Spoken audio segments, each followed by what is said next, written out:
I'd just like to talk about the other technique of propagation. We've already done a session on seed collecting, and the session today is on cuttings. One of the first things you need to do with cuttings is to make sure that you've got healthy material that you want to use, and make sure it's actually well watered the day before. You often use cutting material when some plants don't seed very well, or like I've said, if you want to know that you're going to get exactly the same material. So it's often like for fruit trees and things like that, where the fruit production is very important. That's where you would use a cutting. So today we're actually going to do some what I call softwood cuttings, and we're also going to do some semi-hardwood cuttings. So the material that I've got here today is some sweet potato, and I've also got some mulberry trees. They're both plants that will propagate very easily and very quickly from cuttings. Because these particular plants propagate very easily, I'm just going to use a well-draining, good quality potting mix. The other thing that you need to make sure is that your pots are nice and clean. Make sure your secateurs are sharp and also nice and clean. Filling up this pot to get it ready to start doing the cuttings. We'll start with the softwood cuttings. That's the node, that's where you normally get the leaf growth from. So that's where you should cut your cuttings, just below the node. So I'm going to cut that one off straight, and then I'm going to cut off at an angle. With these cuttings, I'm going to remove all these leaves. So I've got a nice cutting. I know it's the top of the plant because it's at an angle, and what I would be doing is making a hole. I'm using a chopstick to do that. Put that cutting in and firm it. I'll just do another cutting. I'm going to cut it straight across at the bottom, just below the node, and then I'm going to cut it off at an angle at the top.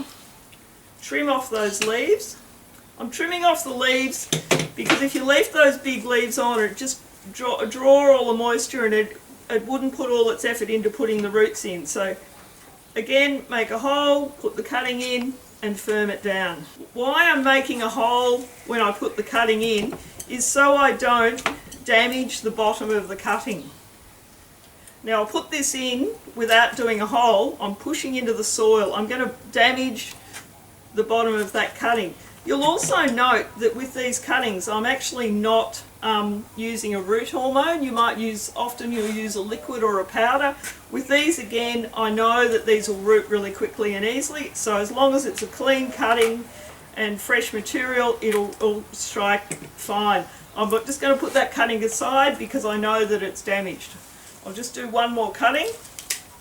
You don't want to leave a tail or anything at the top or the bottom, because what will happen is you get dieback back to that. So I'm just cutting that off again. I've got a nice clean cut at the bottom near the node. Make a hole with my chopstick and put it in. These cuttings here are cuttings that I did about 4 weeks ago. I'll just knock these out of the pot and you'll see the results we've got. These are also sweet potatoes, exactly the same material. You see that we've got a nice healthy root system that's coming away from the node, from the bottom of the plant. It's really good. These are good healthy cuttings. You've got a nice bit of fresh growth at the top. And the other thing that tells me that these are really healthy cuttings that are ready to go is that you've got nice white roots. So that's a really good indicator that you've got a healthy plant and it's ready to grow.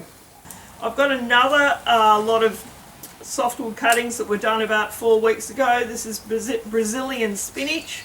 Again, you can see how easily and quickly they have taken root. So those plants are ready to plant out now. With these cuttings that I've done here, you need to put them in somewhere, a protected environment. I mean, normally if you were growing them, you'd put them into a greenhouse or something like that, but we all haven't got a greenhouse at our house, so what I'd be doing, I'm standing on the veranda doing this session, I'd be putting them up on a protected spot on the veranda. You need to make sure that they're kept very moist. I would be watering them every day. The other thing you can do is put a little plastic bag or an old drink bottle over the top, and that will keep the plants humid. But as long as you watered these well every day, it's a free draining mix, there's no reason why you can't end up with cuttings like these in about 4 weeks' time. The next lot of cuttings that I'm going to do are what I call the semi-hardwood cuttings. So it's exactly the same technique as I did with the softwood cuttings. Cut them off straight at the bottom and then an angle at the top just above the node. That's the node. That little point there is where you'll get the growth. And this is what you call a semi-hardwood cutting. So it's semi-mature material. So on a mulberry it's sort of normally that first year growth, not the really soft, it's sort of semi-hardwood. Like this here is a little, I think is a bit too tough and a bit too old, where I'd be going for something like this. It'd be a better cutting to be using. So these cuttings are all ready to go. One thing I haven't mentioned yet, which is very important, I did mention that every day you need to water them, but make sure you do water these cuttings in after you have put them in, and also make sure that you put a label on the pots so you know exactly what they are. In about 4 to 6 weeks with these cuttings you should have struck cuttings and you'll be ready to pot them on into some larger pots, or you could even plant them straight out into your gardens. Even if the plant does have seed, I think cuttings are a great way to go, because very quickly you've got a plant that's available to and ready to plant.